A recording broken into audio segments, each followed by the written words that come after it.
Yeah, yes, welcome, my dear students. Yes, class, today we are going to start chapter number 38 Unusual Sports and chapter number 39 Life Stories of Sports Stars. Yes class, last time हम लोगों ने chapter number 37 किया था. आप लोगों ने अपना copy work भी कंप्लीट कर लिया होगा. तो now move on next chapter, chapter number 38 unusual sports. Yes class, मैं यहाँ बताना चाह रही हूँ कि यहाँ पे जो मैंने पेंसिल से टिक कर रखा है आपको कॉपी में बस वैसे ही करना है. ओके, तो now let us start chapter number 38 unusual sports. कुछ ऐसे स्पोर्ट्स हैं, इसमें हम कुछ स्पोर्ट्स के बारे में डिस्कस करेंगे. हम सब जानते हैं कि स्पोर्ट्स क्या होता है. एक तरीके का गेम होता है जिसको हम कंपटीशन जीतने के लिए खेलते हैं, तो वो क्या बन जाता है, वो हमारा स्पोर्ट्स बन जाता है. ठीक है, तो now let us start. Different sports are enjoyed by people in different climate and countries. यानी कि हर तरीके के स्पोर्ट्स खेले जाते हैं, लोग उसको इंजॉय करते हैं हर क्लाइमेट में, हर मौसम में, इसको हर एटमॉस्फेयर पे इसको इंजॉय किया जाता है और हर डिफरेंट अपनी अलग अलग कंट्रीज़ में इसको खेलते हैं. ठीक है, let us study about the most unusual and fun loving sport event from around the world. इस चैप्टर में हम कुछ स्पोर्ट्स के बारे में, अनयूजुअल स्पोर्ट्स के बारे में बातें करेंगे जो कि बहुत ही फन लविंग स्पोर्ट इवेंट है पूरे वर्ल्ड में. ठीक है, सम ऑफ दीज में सीन ट्रूली बिजार. ओके, तो नाउ यहाँ पे दिया हुआ है, read the clues and identify these unusual sports. Now first आपका है, a popular sport in a south east Asia. This action packed game resemble volleyball, but instead of hands players use their feet, knees, chest and head to move the ball made from the soft wood. यानी कि ये क्या है, सबसे ज़्यादा popular कहाँ पे है ये स्पोर्ट्स, ये साउथ ईस्ट एशिया में ये पॉपुलर है. ये क्या है, एक तरीके का गेम है जिसे वॉलीबॉल की तरह ये होता है, लेकिन इसमें क्लास अपने हैंड का इस्तेमाल नहीं किया जाता है. इसको अपने फीट से खेलते हैं, अपने कंधों से खेलते हैं, अपने चेस्ट से मारते हैं या फिर अपने हेड से उस बॉल को आगे या दूसरी पार्टी की तरफ उसको क्या करा जाता है, फॉरवर्ड किया जाता है. और बॉल कैसे बनी होती है, एक सॉफ्ट वुड, मुलायम वुड की वो बनी होती है, फ्लेक्सिबल टाइप की वो होती है, सॉफ्ट होती है. ठीक है, वॉलीबॉल हम सब जानते हैं, वॉलीबॉल हम हाथ से खेलते हैं, है ना क्लास. हम बीच में आपका डिवाइड होता है, एक साइड दूसरा पार्ट टीम होती है, नेक्स्ट साइड दूसरी टीम होती है, और हम लोग क्या करते हैं, हाथ से उस बॉल को जंप करते हुए हम उसको फॉरवर्ड करते जाते हैं. लेकिन इस गेम में क्या होता है, हम हाथ का यूज़ करते ही नहीं है, हम उसको पैरों से मारते हैं. है ना अनयूजुअल, थोड़ा सोचने में अजीब है कि पैरों से वॉलीबॉल हम कैसे खेल सकते हैं. पैरों से तो हम सिर्फ फुटबॉल ही खेल सकते हैं, बट ये गेम ऐसा है, इसको हम पैरों से खेलते हैं, कंधों से मारते हैं बॉल को, नी अपनी चेस्ट से उसको हम आगे फॉरवर्ड करते हैं, बट अपने हाथ का, हैंड का इस्तेमाल इसमें नहीं किया जाता. तो इस स्पोर्ट्स को हम क्या कहते हैं, सिपेक टैक्रो के नाम से जानते हैं. ठीक है, नाउ द सेकेंड वन आपका है, this sport began in south Australia in the small fishing community of port Lincoln. यानी कि ये कहाँ से, साउथ ऑस्ट्रेलिया में खेला जाने वाला इस गेम है. ये एक तरीके से इन द स्मॉल फिशिंग कम्युनिटी, यानी कि एक बहुत ही छोटी कम्युनिटी में खेला जाता है. ठीक है, इसको क्या, ये फिशिंग एक तरीके से कह लीजिए, मछली जैसा ये गेम होता है. ठीक है, the winner is the person who throw a 20 pound fish the farthest. एक तरीके से फ़िश ली जाती है, इसमें फ़िश को क्या किया जाता है, 20 पाउंड का फ़िश होता है, उसको आपको क्या, जितनी दूर आप उसको मार सको, फेंक सको, वही विनर होता है. जो जितनी दूर फेंक देगा, समझ लीजिए वही विनर इस गेम का होगा. Now a day the participants use a rubber fish. आजकल इसको क्या कर रहे हैं, रबर जैसा फिश बना रहे हैं 20 पाउंड का, और उससे इसको खेला. लेकिन ये मेन आपका साउथ ऑस्ट्रेलिया में एक मछली का गेम कह लीजिए, मछली से रिलेटेड, ये पोर्ट लिंकन में खेला जाता है. ठीक है, इसमें बड़ी सी मछली होती है, 20 पाउंड की होती है, और उसको जो जितना दूर तक फेंक लेता है वही विनर होता है, जैसे यहाँ फिगर में भी दिखा रहा है. ठीक है, तो इस तरीके से होता है. तो इसको हम ट्यूना टॉसिंग के नाम से जानते हैं. ठीक है, now the third one, third आपका है, This marathon began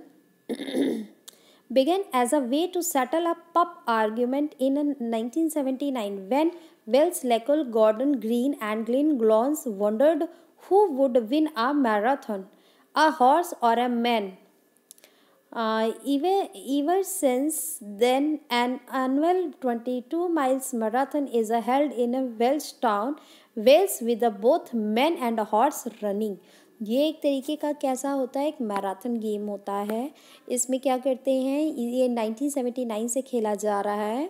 When Welsh Leclerc, Gordon Green, and Glenn Halls wondered who would win a marathon, a horse और मैन, एक घोड़े और एक आदमी के बीच में एक रेस होती है. ठीक है, ये आपका एनुअली वहाँ पे मनाया जाता है, हर साल मनाया जाता है, उसके बाद से मनाने जाने लगा है. 12 माइल्स का ये मैराथन होता है. ठीक है, उसमें क्या करते हैं, एक मैन होता है और एक हॉर्स होता है, दोनों के बीच हम क्या करते हैं, मैराथन करते हैं, रेस लगाते हैं. और इसमें जो पहले आ जाता है वही हमारा विनर होता है, आइदर अ हॉर्स और अ मैन. तो इसको हम क्या किस नेम से जानते हैं, मैन वर्सेस हॉर्स मैराथन के नाम से जानते हैं इस स्पोर्ट्स को. ओके, नाउ द फोर्थ आपका दिया है, one of the more prominent form of competitive eating, the rules involving participants trying to eat as many hot dogs as they can in a 10-minute periods. ये एक तरीके का game होता है, competition होता है, इसमें खाने का कंपटीशन करते हैं. इसमें रूल क्या होता है, जो जितना हॉट डॉग खा सकता है 10 मिनट्स में वही क्या होगा, विनर होगा. The sport began in US country fairs. The sports has swamped a huge industry and enjoy popularity in the US, Canada and Japan. ये यूएस में खेला जाता था. ठीक है, लेकिन नाउ आज ये सबसे ज़्यादा पॉपुलर हो गया है कई कंट्रीज़ में, यूएस में भी हुआ है, कनाडा एंड जापान में भी इसको खेला जाने लगा है. इसको हम हॉट डॉग ईटिंग कॉन्टेस्ट के नाम से जानते हैं. ठीक है, नाउ द फिफ्थ आपका दिया हुआ है, this sport is similar to arm wrestling with a player attempting to pin down their opponent toes for 3 seconds. Player play with their bare feet and alternate between their left and right feet and play the best of 3 rounds. यानी कि ये sports क्या होता है, एक तरह से wrestling की तरह ये गेम खेला जाता है. इसमें अपने पैरों से क्या करते हैं, अपने अपोजिट पार्टीज़ को क्या किया जाता है, अपोजिट पार्टीज़ को 3 सेकेंड्स के लिए हम क्या करते हैं, डाउन कर देते हैं, नीचे कर देते हैं. ठीक है, और अगर जो ऐसा कर लेता है समझ लीजिए वही उसमें विनर होता है. अपने चाहे लेफ्ट पैर का यूज़ करिए चाहे राइट पैर का, ऑल्टरनेट टाइम्स पे आप यूज़ कर सकते हैं. इसमें 3 राउंड्स दिए जाते हैं, तो इसे हम 2 व्हिस्टलिंग के रेसलिंग के नाम से जानते हैं. ठीक है, जैसे यहाँ फिगर भी देखिए बना हुआ है कुछ इस तरीके से. नाउ द सिक्स्थ आपका दिया हुआ है, this sport was first described in the popular Harry Potter book series. ये सबसे ज़्यादा पॉपुलर कहाँ पे हुआ था, हैरी पॉटर बुक आपकी थी, उसमें इस गेम के बारे में जिक्र किया गया था. Which involve a semi contact ball sport played on a broom stick खेला गया था इसमें. ठीक है, ब्रूम झाड़ू की जो सीख होती है उसके थ्रू ये खेला गया था. ठीक है, the game first began in US college and has spread across the state. पहले यूएस कॉलेज में खेला गया सबसे पहले, फिर उसके बाद वो पूरे बाकी स्टेट्स में वो फैल गया खेलने के मामले में. ठीक है, तो इस स्पोर्ट्स को हम क्या कहते हैं, स्क्विडिच के नाम से जानते हैं. ठीक है, तो I hope you all are clear about this chapter. Now come on to the next chapter number 39, life stories of sports stars. यानी कि यहाँ पे क्या है, हम कुछ स्पोर्ट्स स्टार्स हैं जिनके बारे में उनकी स्टोरीज़ दी है, एक तरीके से उनके जीवन के बारे में बताई गई है. तो इस चैप्टर में हम उन्हीं ऑटोबायोग्राफी के बारे में डिस्कस करेंगे कि हर स्टार ने अपनी एक आत्मकथा लिखी है. ऑटोबायोग्राफी मतलब आत्मकथा होती है, अपनी कथा लिखी है. उसमें कुछ उन्होंने हसीन पल लिखे हैं, कुछ हंसाने वाले पल लिखे हैं, कुछ ऐसे उन्होंने अपने रुलाने वाले पल लिखे हैं, जिसको सुनकर लोगों को थोड़ा सा अचंभा होता है. ठीक है, कि इन लोगों की लाइफ में कितना स्ट्रगल करके कोई आगे बढ़ा है, किस तरीके से उन्होंने स्ट्रगल किया है. वो इसलिए लिखी जाती है ऑटोबायोग्राफी की, ताकि लोग उससे क्या हो, मोटिवेट हों और उत्साहित हों, आगे बढ़ें, और वो भी उन्हीं को देखते हुए अपने आप को उस तरीके से उनको बनने की कोशिश करें. तो now let us start chapter number 39, life stories of sports stars. तो now these autobiography and biography give us a glimpse into the personality and the life of the famous sports stars. ये क्या है? आत्मकथा है। एक मतलब कह लीजिए स्पोर्ट्स लोगों, स्पोर्ट्स स्टार्स जितने हैं उनकी आत्मकथा है। फेमस स्पोर्ट्स स्टार्स जिन्हें कहते हैं हम, जिसे लोग जानते हैं और जानना चाहते हैं उनके बारे में। This book can inspire you, make you smile और even make you feel bad. यानी कि ये उनकी बुक है, उनकी बुक लिखी हुई उनके द्वारा बुक है ये, जो लोगों को इंस्पायर करती है, मोटिवेट करती है, और वो आपको कभी हंसाती है, कभी रुलाती है, या फिर कभी आपको थोड़ा सा बैड फील कराती है। तो उस तरीके से कुछ उनकी ऑटोबायोग्राफी है। तो इस चैप्टर में हम उन्हीं ऑटोबायोग्राफी के बारे में डिस्कस करेंगे। तो यहाँ पे दिया है, read the name of the following sports autobiography या biographies and name the sport person. यहाँ पे दिया हुआ है आपको ऑटोबायोग्राफी का नाम दिया हुआ है और आपके बताना है कि ये किस स्पोर्ट्स स्टार ने लिखा है। ठीक है। नाउ द फर्स्ट वन दिया है playing it my way.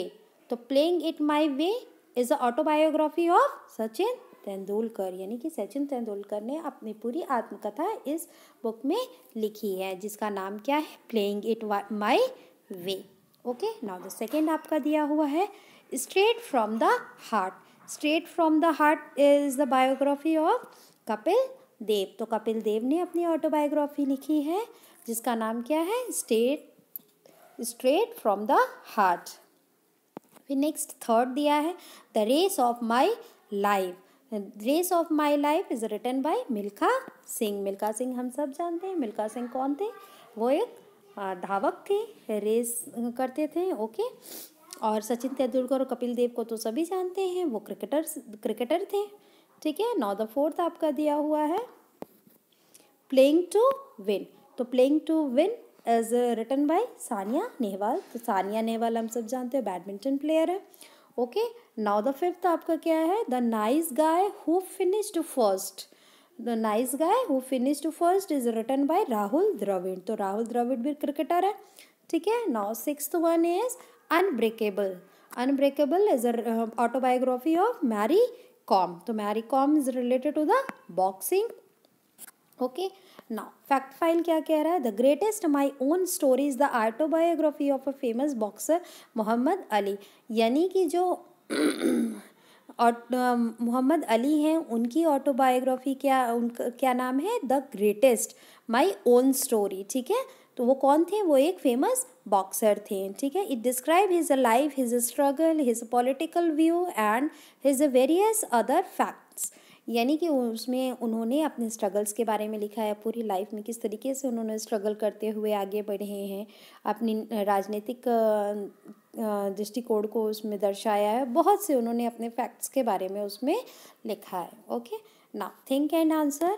whose autobiography has been a title as the test of my life। तो जो the test of my life किसका ऑटोबायोग्राफी है? तो वो युवराज सिंह की है। ठीक है। इसको भी हमें याद रखना है। ओके। तो आपको क्या करना है? जैसे मैंने पेंसिल से टिक कर रखा है, तो आपको अपनी कॉपी में सेम ऐसे ही लिखना है। ओके। एक साइड आप लिख देंगे ऑटोबायोग्राफी का नेम, और सेकेंड टाइम उनके नेम आप लिख देंगे कि name the sport person. Okay. So I hope you all are clear, and thank you for today class.